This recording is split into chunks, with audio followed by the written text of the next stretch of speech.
All are welcome to the video. Today's session we are going to discuss about the observations of sulfuric acid. So when sulfuric acid is added to certain salts, certain chemicals, certain metals, non-metals, what will be our observations and how to write all those observations? Let us discuss in this video. So first question is, barium chloride solution is added to dilute sulfuric acid.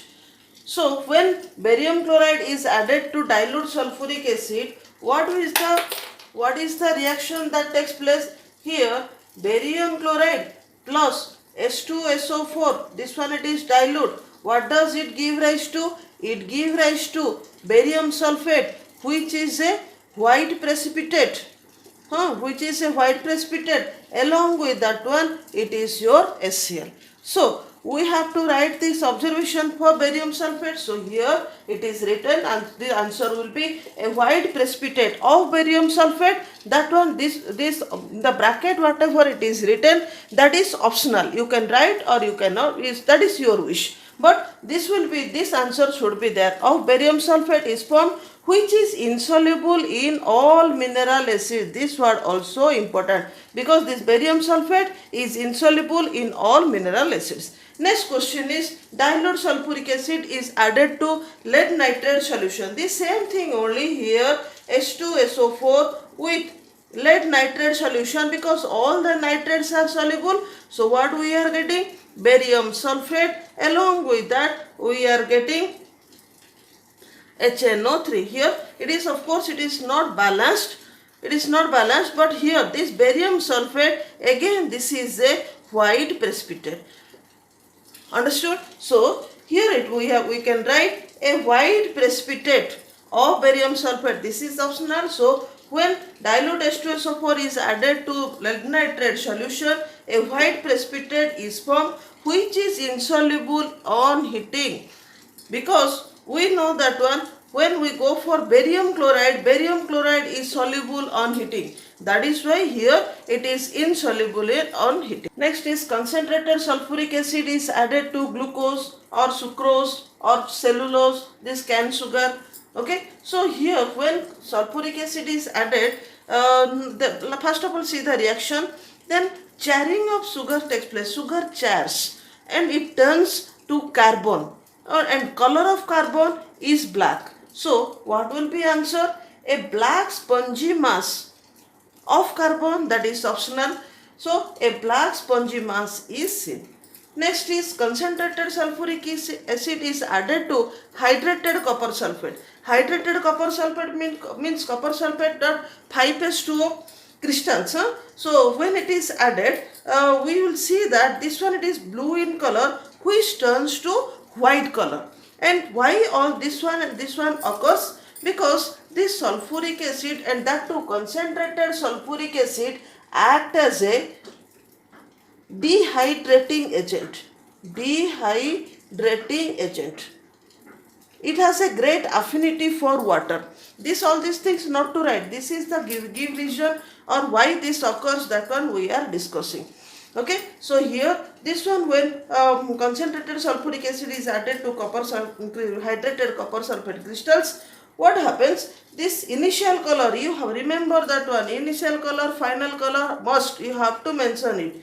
So blue color crystals of copper sulfate crumbles down to form white anhydrous powder. So here these are the crystal form, this is the powder form. This is blue in color, this is white in color. This is hydrated, this is anhydrous.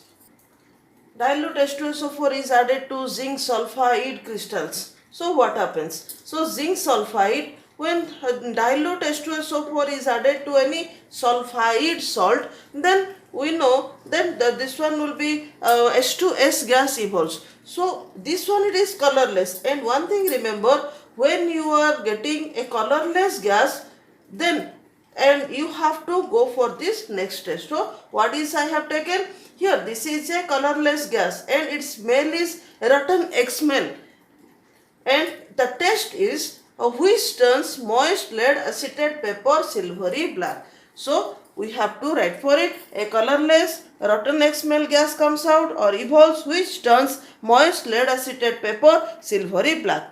Next one is dilute sulfuric acid is added to Na2SO3 sodium sulfite ITE. So here SO3, from SO3 we are getting SO2 sodium sulfite. Here you see sodium sulfite reacting dilute sulfuric acid, then sodium sulfate, then here water plus SO2. Not only this one, if we will take HCl also instead of Na2SO4, we will get NaCl, but from SO3 we will get SO2 gas. So now a colorless and burning sulfur smell gas comes out which is suffocating. Evolves which turns lime water milky. This we know, carbon dioxide, sulfur dioxide both turns lime water milky. So we are writing here turns lime water milky, and it decolorizes the acidified KMnO4 solution, means pink color turns colorless. Okay, pink to colorless. Here we can mention decolorizes means pink to colorless. Pink to colorless. This one also we can mention, and here it changes either to what, this one or this one, anything one you can write. So the acidified K2Cr2O7 solution, here it is initial color is orange color, and when the reaction takes place after the passing of SO2, it turns green. Concentrated sulfuric acid is added to copper turnings, and this one it is slowly heated. What happens here? Let us see the equation.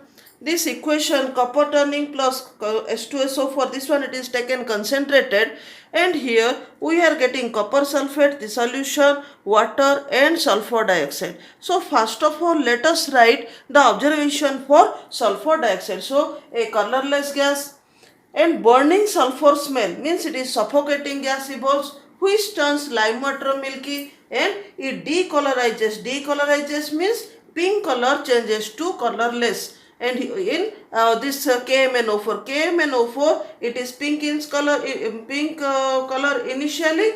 When the sulfur dioxide passes through it, it turns colorless. And here another one also you can write this, it turns this acidified K2Cr2O7. K2Cr2O7 original color is orange. When sulfur dioxide passes through it, it turns green. And here also you can mention this colorless acid, this concentrated sulfuric acid, it is colorless, and this one turns the blue solution because we know copper sulfate, it is a blue solution. When concentrated sulfuric acid on heating with NaCl, so as we know this one it is non-volatile and HCl it is produced. Now let us write for HCl. A colorless pungent gases or fumes of HCl are evolved which gives dense white fumes of ammonium chloride. With ammonia you can write, or you can also write a glass rod dipped with ammonium hydroxide brought near these fumes gives a dense white fumes. Next is a bottle containing concentrated sulfuric acid is opened or exposed to the atmosphere. As we know, concentrated sulfuric acid, it is hygroscopic in nature. Hygroscopic in nature. So what does it mean? It absorbs moisture. So here this level of acid in which bottle this concentrated sulfuric acid was kept, the level of this sulfuric acid, this one rises or increases, and it becomes dilute by absorbing moisture from this atmosphere. A reaction of ethyl alcohol with concentrated sulfuric acid. In presence of concentrated sulfuric acid, it acts as a dehydrating agent. From ethanol, it removes water. So ethene will be formed, which is a colorless gas, but it has a smell. This is a pleasant odor gas, and this ethene, it turns bromine solution in CCl4 orange to colorless, you can write. Otherwise some books it is brown color also given. Whatever this one orange or brown you write, it turns colorless. Otherwise you can write color decolorizes the bromine solution. This is for ethene.